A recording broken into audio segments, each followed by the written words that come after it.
নামাজে অনেক সময় রাকাত ভুলে গেলে করণীয় কি? অনেক সময় 3 রাকাত পড়লাম নাকি 4 রাকাত ঠিক মনে থাকে না।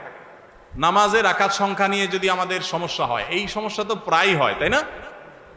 আজকাল যে পরিমাণ দুনিয়ার ধান্দা, নামাজের রাকাতের হিসাব মনে থাকে না। তো রাকাত সংখ্যা নিয়ে যদি আমার ঝামেলা হয়, মনে না থাকে, তাহলে আমি কি করব? আমি দেখব যে আমার কোনটার দিকে প্রবল ধারণা জাগে।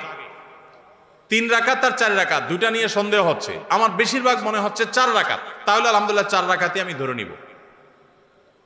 আর যদি বেশিরভাগ মনে হয় 3 রাকাত, তাহলে 3 রাকাতই আমি ধরে নিব। প্রবল ধারণা যেটা হবে সেটাই আমি ধরে নিব এবং শেষে সিজদা সাউ দিয়ে নিব।